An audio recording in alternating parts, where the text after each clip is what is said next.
Alors je pensais à peu près à trois questions qui sont soulevées en général, enfin qui ont été travaillées par les historiens à propos des maladies, qui sont la première, hein, ce qu'on appelle les maladies nouvelles. C'est-à-dire quand une société commence à s'intéresser ou à être touchée par la question d'une maladie, se poser des questions sur l'apparition d'une maladie, sa diffusion, sa dangerosité, euh, et l'émergence de maladies qu'on dirait nouvelles, mais je vais revenir sur cette expression-là. Et il me semble que l'Alzheimer entre dans cette catégorie des maladies qu'on pourrait dire nouvelles, en tout cas pour la société actuellement. Voilà. Alors le deuxième point que je pense intéressant et qui est aussi un thème historique qui s'inscrit dans l'histoire du patient, c'est-à-dire le nouveau patient, la personne malade qui passe du privé ou de la question qui n'est pas une question, dont on ne s'intéresse pas, à une nouvelle question, à l'émergence d'une personne qui est la personne atteinte d'une maladie, et alors en elle-même et vis-à-vis de la société. Il me semble que les historiens peuvent apporter un regard et avoir un recul sur cette question-là. Et puis peut-être la troisième question, parmi des milliers d'autres, ça serait avec l'évolution de la médicalisation de la société ou de la démédicalisation, alors là c'est à voir, hein, quel est le statut des professionnels de santé? Comment se redessine en permanence, et vis-à-vis de cette maladie en particulier, qui n'est pas toujours une maladie, qui est aussi un état de santé, une profession qui est axée sur le soin actif et qui n'a pas beaucoup de place, pas beaucoup de considération pour d'autres formes d'accompagnement, de présence, de surveillance, d'aide, enfin tout ce qu'on veut, que par exemple les soins palliatifs ont développé dans certains côtés. Le concept d'accompagnement a été novateur, mais il n'y a pas grand-chose du côté de la gérontologie et surtout de l'Alzheimer. Donc là aussi, la question de la profession médicale dans une société comme la nôtre, hein, qui a été très fortement médicalisée, qui continue quand même à l'être. Voilà. Ce qui est intéressant, c'est du point de vue du recul historique, c'est la question de l'émergence d'une maladie. Et il me semble que, comme je l'ai dit, l'Alzheimer est une maladie émergente. Alors qu'est-ce que ça veut dire émergente? On a fait des études sur ce qu'étaient que les maladies nouvelles ou émergentes. Et au fond, il y en a de plusieurs catégories. Il y a celles qui sont dues à des phénomènes totalement nouveaux, mais c'est très rare, des nouveaux microbes, des nouveaux virus qui arrivent comme ça qu'on n'avait jamais vus, et c'est assez rare.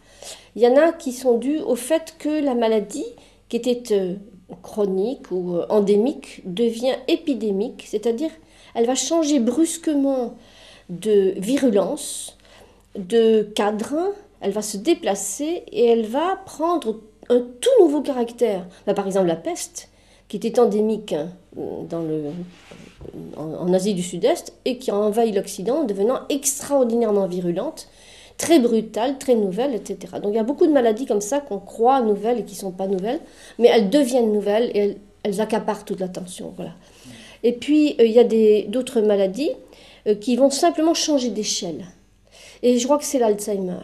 C'est-à-dire que l'image du vieillard gâteux, du vieillard décrépit, elle est dans toutes les littératures depuis l'Antiquité, depuis la première écriture jusqu'à nos jours. C'était un problème privé. C'est un problème qui se situait dans les maisons, c'était dans la famille, et puis on l'étouffait, on connaissait dans les villages à une petite échelle. Et d'un seul coup, enfin pas d'un seul coup, mais très rapidement, ces dernières années, l'échelle a changé. Il y a plusieurs raisons pour ça, ça veut dire l'allongement de la durée de vie, la médicalisation de la société, l'éclatement de la famille qui fait que les familles ne contiennent plus ces personnes-là dans leurs murs, etc., etc. Et donc ça devient une question de grande actualité. Et la preuve, c'est que le plan Alzheimer, qui a été donc élaboré comme les grandes batailles de la nation, la bataille contre le cancer, etc., vient d'être renouvelé pour 4 autres années après. C'est-à-dire que c'est un enjeu national maintenant. Il y a 30 ans, ça n'aurait jamais été un enjeu national. C'était occupez-vous de vos vieux, si vous le pouvez, sinon on les met dans des hospices. Voilà, c'était pas un enjeu. Alors pourquoi est-ce que c'est devenu un enjeu? Je crois que la société accepte de lutter dans son ensemble contre une maladie émergente ou qui commence à émerger quand elle la sent comme menaçante. elle la sente comme menaçante, prégnante, voilà. Et donc elle s'impose dans le cadre de la santé publique. Alors là, il y a un changement d'échelle, comme je l'ai dit, et un changement de politique, puisqu'on s'attaque maintenant à ce nouveau fléau. C'est un peu le fléau comme l'a été la tuberculose, le sida, plus récemment, et l'Alzheimer. Voilà. Il faut prendre conscience qu'il y a eu dans l'histoire des sociétés des fléaux contre lesquels se sont mobilisés les politiques quand ils se sont dit que ça menaçait la santé des sujets, au fond, des populations. Voilà. Et ça, c'est une chose à comprendre. Pourquoi? Donc, cette raison pour laquelle l'Alzheimer fait partie maintenant des maladies ou des causes publiques dans le cadre des maladies nouvelles ou en tout cas quasiment émergentes. C'est une nouvelle maladie, il faut bien le dire. Voilà, c'est ça qui est assez intéressant. Et ça l'oppose aux maladies sporadiques dont on n'a pas encore tenu compte, qui sont par exemple les maladies psychiatriques. C'est pas, la psychiatrie ne connaît pas un enjeu, n'est pas devenue une cause massive, parce que pourtant elle est très massive, la maladie mentale. Hein. Elle n'est pas encore sur le champ des maladies pour lesquelles on va se mobiliser énormément, bien qu'elle soit dangereuse. Pourquoi? On ne sait pas. Peut-être parce qu'elle n'est pas identifiable, parce que le diagnostic n'est pas fait d'une manière certaine. Évidemment, c'est assez difficile de savoir pourquoi des maladies comme les maladies psychiatriques ne sont pas globalement un enjeu national, alors que l'Alzheimer l'est devenu. Question démographique probablement, qui joue énormément dans l'Alzheimer, et beaucoup moins dans la maladie psychiatrique, qui touche les gens à tous les âges de la vie. Voilà. En fait, c'est assez intéressant de savoir si un jour la maladie, comme les maladies psychiatriques, vont devenir ou pas un enjeu national. Peut-être pas, peut-être. Alors la deuxième question qu'on peut se poser, c'est quel est le statut, enfin comment apparaît ce patient, ce malade, cette personne malade dans l'Alzheimer. Alors, ce qui m'a frappé, c'est que dans l'élaboration du plan Alzheimer, la première mesure, la première visée, c'était d'améliorer la qualité de vie du malade et de ses proches. Ce n'est pas combattre la maladie, c'est d'améliorer la qualité de vie. Alors je pense qu'on retrouve là le souci du roi, en fait, du gouverneur, de celui qui est le chef de la nation, d'assurer le bonheur de ses concitoyens, de ses sujets. C'est évidemment un vieil idéal du XVIIIe siècle qui était aussi lié au progrès des sciences. Mais assurer le bonheur, ça veut dire qu'on va veiller au moins sur eux. Et ce qui est frappant, c'est l'extension de la notion d'être humain dans le temps qu'on connaît actuellement et qui explique pourquoi on va s'occuper de cette partie, ces malades-là. Autrefois, disons, les âges de la vie, c'était l'enfance, l'âge adulte et la vieillesse, grosso modo. Et puis, chacune de ces parties s'est subdivisée. Hein. Entre l'enfance et l'âge adulte, on a mis l'enfance, la petite enfance, l'enfance, l'adolescence, et puis la préadolescence, et puis le jeune adulte, et puis la vieillesse, et puis le grand âge, et puis les soins, les gens en fin de vie, les soins palliatifs, etc. Et chaque catégorie se subdivise et s'étale dans les deux extrémités. C'est-à-dire qu'on s'occupe actuellement non seulement du citoyen né, mais dès qu'il est nouveau-né, le nouveau-né est une personne qu'on prend vraiment en soin, dont s'occupe la société, le nouveau-né, la qualité de vie du nouveau-né et des futurs citoyens.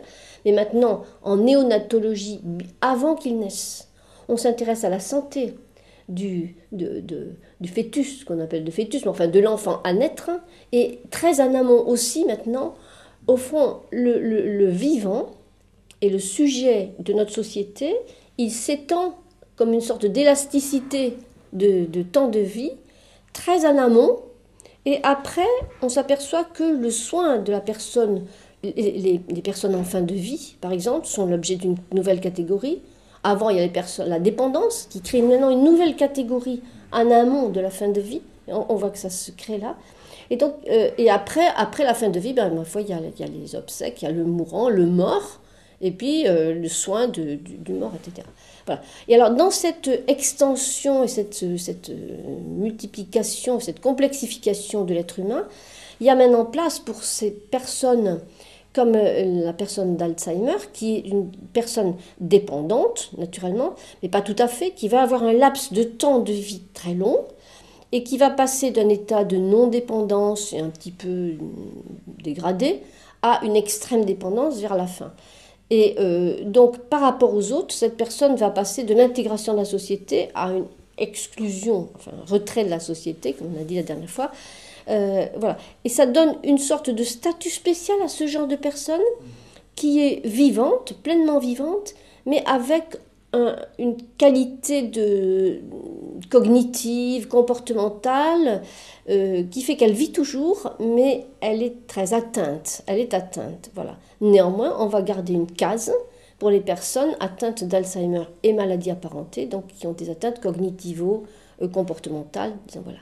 Et ça me semble, du point de vue presque social et administratif, important de savoir qu'il y a des créations de catégories comme ça, qui font qu'on est maintenant des citoyens. Il y a place pour être un citoyen là-dedans. Voilà, un citoyen ou un être vivant dont on va s'occuper.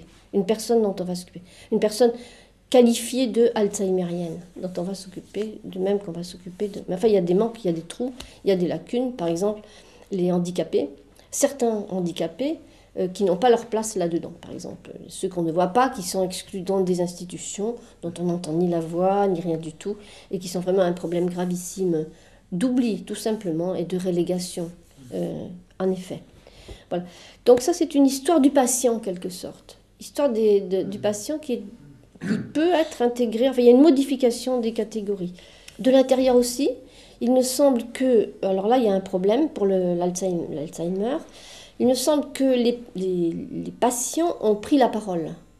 Ça s'est fait pour le cancer assez récemment, et ça se fait beaucoup dans d'autres pays. Par exemple, aux États-Unis, il y a des grandes associations de patients qui ont atteint d'Alzheimer, par exemple, qui sont très puissants, qui se raccrochent peut-être à d'autres associations, mais ils font du lobbying eux-mêmes. Ils sont très actifs, comme toute la société américaine, les lobbyistes de la naissance à l'extinction, et surtout les mamies, les papis, là, j'ai vu ça. Quand je suis allée aux États-Unis, ma première vision a été dans une maison, on m'a dit, bon, vous êtes là, tenez-vous un petit peu tranquille, parce que nous, on va créer notre comité, là, on va travailler avec notre comité de lobbying, j'avais jamais entendu ce mot-là, et j'ai vu des papis et des mamies avec leur canne arriver et s'acharner à envoyer des lettres à tous les représentants politiques de la région pour défendre je ne sais plus quelle cause humanitaire. Et je me suis dit, mais en France, nous n'avons pas ça, pas du tout. Et ils se recevaient les uns les autres dans différentes maisons. Très ancien. Voilà, c'est très ancien.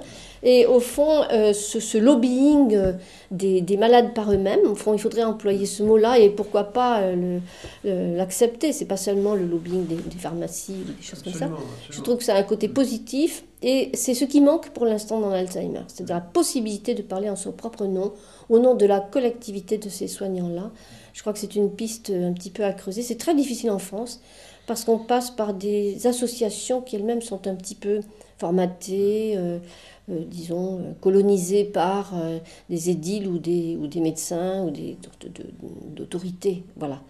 Mais c'est une voie à explorer et je pense que sur le plan européen, peut-être que ça se fera plus que sur le plan français. Une question en effet de culture. Donc le patient alzheimerien n'est pas prêt à faire du lobbying pour sa propre situation. C'est très important malgré tout, parce qu'il n'y a pas beaucoup de gens, il y en a quelques-uns, et je pense à Fabrice Xide, mais il y a bien d'autres, qui parlent de l'autonomie des patients. Mais cette autonomie-là, c'est en leur nom qu'on en parle, et on en parle très bien.